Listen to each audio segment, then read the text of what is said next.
Vocês sabiam que as seitas utilizam de estratégias até às vezes imperceptível, mas é uma ferramenta para manipular as pessoas, induzir as pessoas a pensar exatamente aquilo que elas querem? Pois é, nós vamos falar sobre isso no final desse vídeo.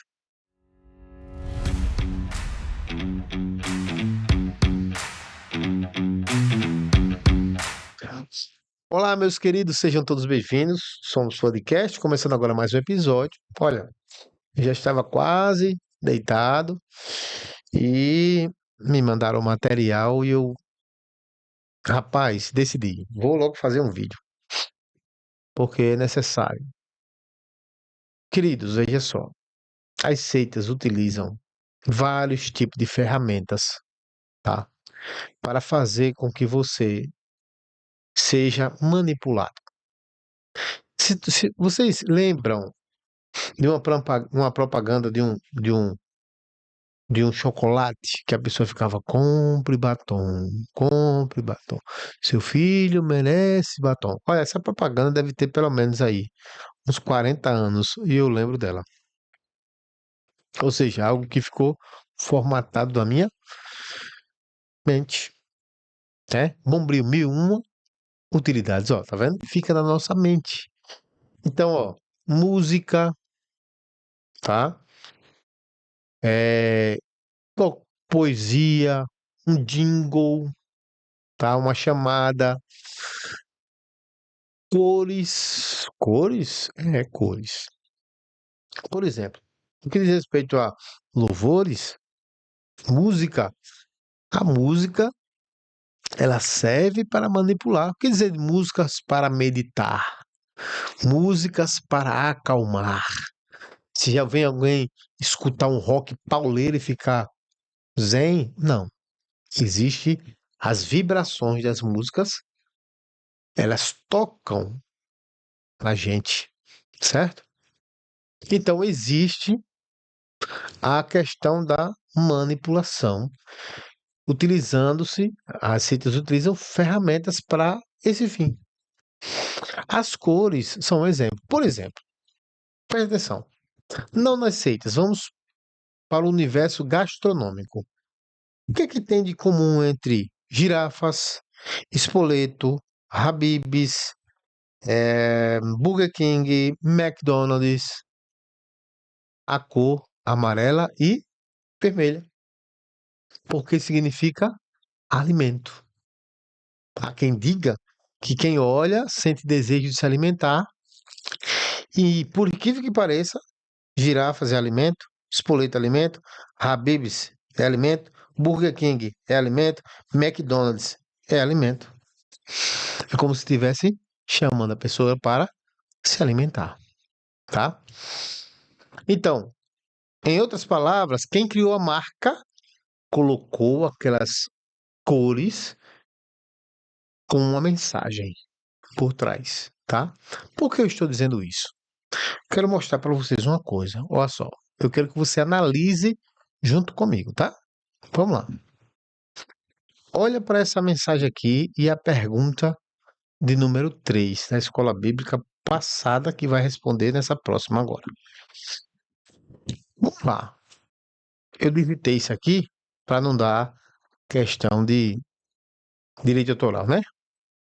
Vamos lá, lendo a 1 Coríntios, capítulo 11, verso 23, faça uma comparação da noite da traição da última ceia de Jesus com os seus discípulos, com o momento que a igreja fiel vive nos últimos dias de hoje. Nos últimos dias de hoje, bom, enfim. O que eu quero falar aqui é sobre as cores. As cores. Vamos lá. Em primeiro lugar, você tem o lendo e faça. O que é isso?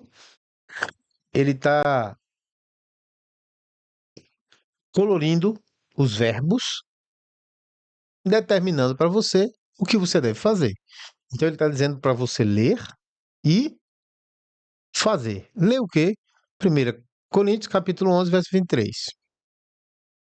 Fazer o quê? Uma comparação da noite da última ceia de Jesus com os discípulos e o momento atual da igreja, tá? O que é que está sendo estudado na igreja pseudo-cristã Maranata? As 7 cartas. E sempre ter falado momento profético da igreja, momento atual da igreja fiel e etc e tal, tá? Ah, deixa eu fazer uma coisa aqui. Corta pra mim, que eu esqueci de fazer uma coisa aqui, tá? Eu esqueci de fazer uma coisa aqui.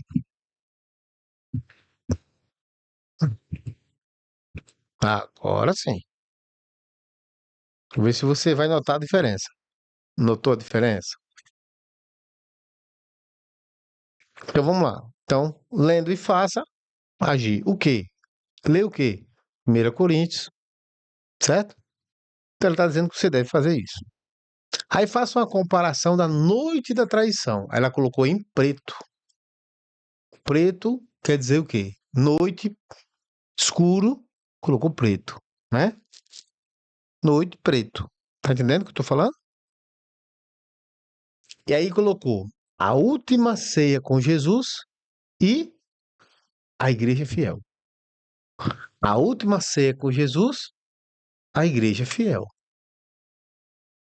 Detalhe, o que é que você acha que tem a cor vermelha e branca? O que é que você acha que tem o fundo vermelho e branco? Algo que chama atenção que seja branco e vermelho. O que seria? Você poderia me dizer? Pois é, a logo da igreja pseudo-cristã Maranata. É vermelho e fundo branco. Ou seja, está lá a cor vermelho e branco. Quando você lê isso aqui, você, última ceia de Jesus, a igreja fiel. A igreja fiel, ela é vermelha e branca, é a Maranata. Você está entendendo? Não é à toa, irmãos. Existe uma mensagem aí por trás. A Maranata sempre, sempre, sempre se intitulou como a igreja fiel. E que as outras igrejas são a igreja infiel. Infiel. E aí, a noite da traição, a noite da traição foi a noite em que Judas foi lá e traiu Jesus, não é? Por 30 moedas de prata. Eu tô com um documento aqui que eu não vou postar esse documento, tá? Mas, mas, eu queria ler um pedaço dele para que você possa perceber até onde vai como resposta, tá? Essa resposta ela foi dada por um grupo de trabalho, tá? Que serve de base para as respostas do domingo. Olha a resposta. Olha a resposta. Vamos lá. Toda essa situação descrita na palavra mencionada em 1 Coríntios 11:23 aponta para o momento profético dos dias atuais. Vivemos no momento final da igreja face à terra, num período da noite. A ceia foi à noite, período da noite. Caracterizado por densas trevas espirituais. Olha aí, preto, trevas. Situação oportuna onde também se manifestam diversas traições e oposições ao projeto do Senhor Deus, através dos atos da igreja infiel. Então, a traição e as oposições vêm da igreja infiel. Quem é a igreja infiel? Todas as outras igrejas vão se opor à igreja fiel, que é a Maranata. Veja só. Vamos lá. Comparando esses aspectos proféticos da noite, traição, com o momento atual em que a igreja atravessa, notamos que a igreja fiel, como corpo de Cristo na terra, enfrenta diversas traições motivadas principalmente pelos que estão dentro da igreja, como Judas. Na epístola, Judas, não Iscariotes, mas o irmão de Tiago, verso 4 diz: porque se introduziram alguns que já antes estavam escritos para esse mesmo juízo. E no verso 18: e no último tempo haverá escarnecedores que andariam segundo as suas ímpias concupiscências. Aí ele pegou um Judas, pegou a carta de Judas para se referir a isso. Ainda disse: não, esse Judas não, é o outro. Tudo bem. Olha só como é interessante. Aí eu queria levantar para você alguns pontos interessantes. Veja só. Aliás, eu vou fazer daqui a pouco. Eu queria só ler com você, tá? Ler com você. 1 Coríntios, capítulo 11, a partir do 18. Eu já falei para você que bom é ler o texto dentro do contexto. Só a guisa de informação, o texto de 1 Coríntios 11, 23, diz assim: porque eu recebi do Senhor que também vos entreguei, porque o Senhor Jesus, na noite em que foi traído, tomou o pão. Ponto. Essa informação está completa para você? Você está vendo que a Camaranata manda você ler pedaço de texto? Porque essa frase não está completa. O que foi que aconteceu? Tomou o pão e fez o quê? Jogou fora? Tomou o pão e comeu? Não.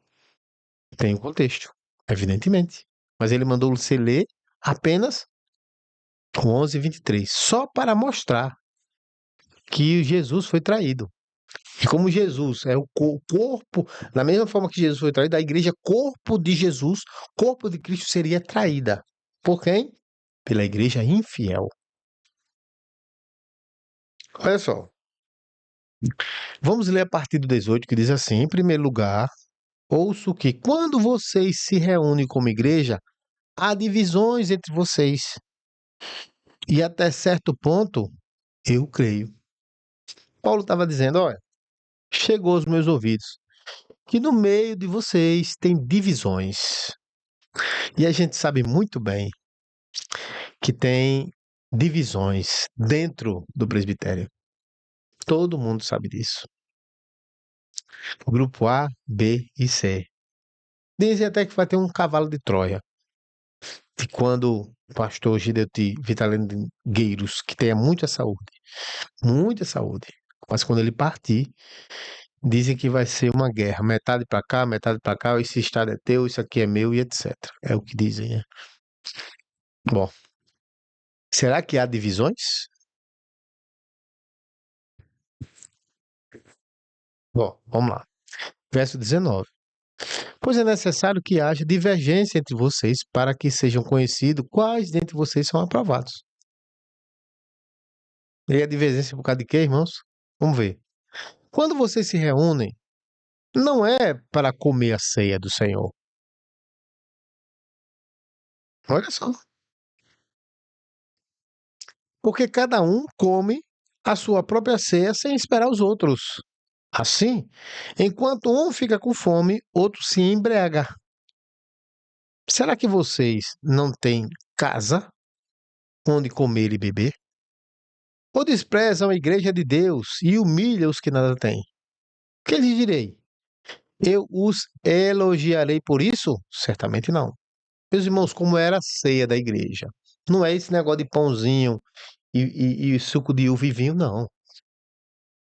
A ceia da igreja era o amor ágape, a festa do amor, onde a igreja se reunia e aqueles que tinham condições traziam as comidas e aqueles que não tinham condições financeiras subiam para essa festa do amor para haver uma grande confraternização. E os mais ricos traziam as comidas em sobejo para dar para os mais pobres. Era a festa do amor. Só que essa festa, irmãos, era diária. Todos os dias tinha essa festa. À medida que o tempo foi passando, essa festa virou semanal, depois virou até mensal. Mas essa é a temática da festa. A festa era os ricos que têm condições levar comida de sobejo para ele e para os mais pobres, para oportunizar aqueles que não tinham nada para si, para que eles pudessem se alimentar. Isso era a festa ágape, a festa do amor.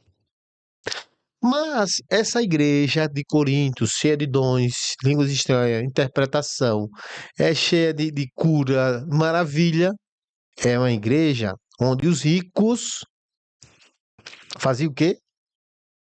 A Bíblia diz assim: cada um come a sua própria ceia sem esperar os outros. Era um determinado grupo de pessoas que levavam comida, comia e deixava o pobre com fome. E deixava o pobre com fome. Tá aí.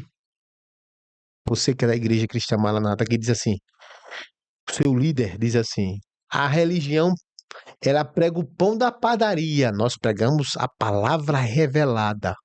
A igreja de Coríntios, a igreja tinha como tradição fazer a festa do amor e servir alimento, comida. Você está me entendendo, meu irmão? Comida para os irmãos da igreja, para aqueles que são necessitados. Agora, o que a igreja de Corinto fazia? Os ricos comiam e os pobres passavam fome. Sabe o que eu lembro? Eu lembro do refeitório do Manainha, onde o conselho presbiteral e pessoas mais seletas, convidadas e ricas comem camarão, comem do bom e do melhor.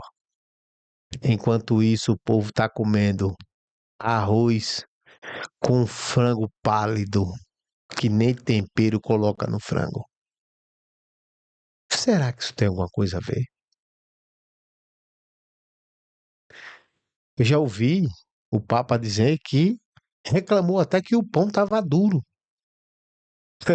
Ou seja, as pessoas estavam comendo pão duro, pão seco, sem manteiga. Meu Deus, que festa do amor. Quando se reúne no Manaí é pago, hein? Quem sobe aqui, o pobre tem que pagar. Aqui não. O pobre subia e usufruía daquilo que deixava. Só que a igreja de Corinto não estava fazendo a ceia, a festa do amor. Olha o que Paulo diz, verso 20. Quando vocês se reúnem, não é para comer a ceia do Senhor, que é a ceia do amor. Não é isso não. Porque cada um come a sua própria ceia sem esperar os outros. Assim, quando um fica com fome, o outro se embriaga. Então, o que ele está querendo dizer? Os pobres com fome e os ricos já estão com a barriga cheia. Barriga cheia e embriagado com vinho. Detalhe, o vinho embriagava, tá? Olha aqui o texto. É um assunto para um outro momento. Bom, verso 22. Será que vocês não têm casa onde comer e beber? O texto aqui é de vinhozinho, irmão? Você não, é isso aqui que a gente está falando. Ou desprezam a igreja de Deus e humilham os que nada têm.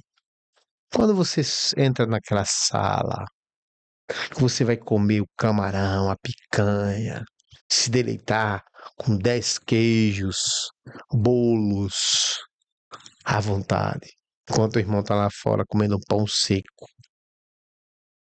Você está desprezando ou não a igreja de Deus? O que é que você acha? E os necessitados? Que não pode subir o Manaim porque não paga. Que não tem condições de pagar, melhor dizendo. Humilhando que nada tem. Ainda vai chegar para esse irmão, irmão, viva a sua experiência. Vá catar latinha. Vá vender picolé, sacolé, para poder ir pro Manaim. Viva a sua experiência. É isso mesmo. Você conhece essa história, meu irmão? Comenta aqui. Comenta aqui. Aí Paulo disse: eu os elogiarei por isso? Certamente que não. Essa atitude é reprovável. Pois eu recebi do Senhor o que também te entreguei. O Senhor Jesus, na noite que foi traído, ele começa a ensinar como deve ser a ceia. Ele tomou o pão E tendo dado graças, partiu e disse: esse é meu corpo, que é partido por vós. Faça isso em memória de mim. Jesus estava ensinando que ao invés da pessoa encher a barriga e se embriagar, ela tem que pegar o pão e repartir e dividir. Porque assim Jesus fez, sabe o quê? Com o corpo dele. Jesus pegou o corpo dele e repartiu na cruz. Jesus mostrou que aquela festa de Corinto não era uma ceia cristã. Aquela ceia não era cristã. A ceia de Cristo, Cristo repartiu o pão, rememorando e mostrando para eles o que ia acontecer na verdade lá na frente. Ele ia partir o seu corpo. Isso é ser cristão. É dividir. Como Cristo fez, ele se dividiu na cruz em favor de todo aquele que nele crê. De todos, né? Na verdade. Todos. E aí ele estava ensinando, ele pegou e partiu. Os discípulos não tinham nada partilhando com ninguém. Desculpa, a igreja de Corinto não partilhava nada com ninguém. Muito pelo contrário, eles enchiam a barriga e se embriagavam, enquanto o pobre ficava com fome. Eu pergunto, que ceia é essa? Me responda você. Que ceia é essa? Outra coisa, tá? Ah, nós vamos ceiar para comemorar as vitórias da igreja. Ceia não é comemoração de vitória. Ceia é para lembrar do sacrifício de Jesus. Ceia é para lembrar da sua morte e da sua ressurreição, do seu corpo, do sangue derramado e da ressurreição. A morte do Senhor até que ele venha. Isso é ceia. Você sabia que tem pastores que não fazem mais ceia só esperando a ceia mundial? Porque não tem vitória na igreja. Então, meus queridos, isso é o sentido da ceia. Jesus estava dando o exemplo. Eu, como varão perfeito, eu vou mostrar para vocês, igreja de Coríntios, como é que se faz. Parafraseando Paulo, né? Paulo citando o exemplo, né? Cristo, ele pegou o pão e repartiu. Vocês não repartem. Isso é ceia? Isso é ceia, igreja de Coríntios? Não é. E Paulo disse: eu estou reprovando isso que vocês estão fazendo. Eu pergunto a você, meu irmão: isso é ceia? É ceia? Agora, eu queria voltar aqui para trazer a última parte. Dentro dessa psicologia aí, eu queria mostrar o que foi que aconteceu com Judas. Não é? Que esse é o objetivo. A traição de Judas. E aí eu queria mostrar para vocês um outro slide. E ele diz assim: o que era Judas? Né? Judas era ladrão. Judas era avarento. Só pensava em dinheiro. Você está lembrado que a mulher derramou o perfume nos pés de Jesus, aos pés de Jesus, e ele disse: olha, que desperdício, era para colocar aqui no gasofilácio, aqui na bolsa. E a Bíblia disse que ele estava dizendo isso porque ele é acostumado a botar a mão no dízimo e roubar.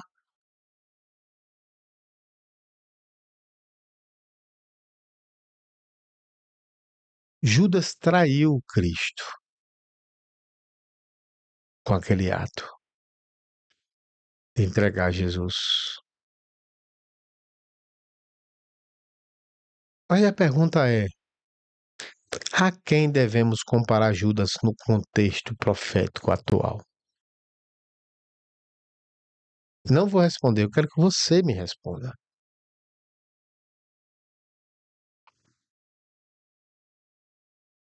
A psicologia das cores pode ajudar a sua resposta. Judas era ladrão. E o que é que ele roubava? Dízimo, ofertas. Judas era avarento, só pensava em dinheiro. Por isso que ele roubava. Judas traiu Cristo.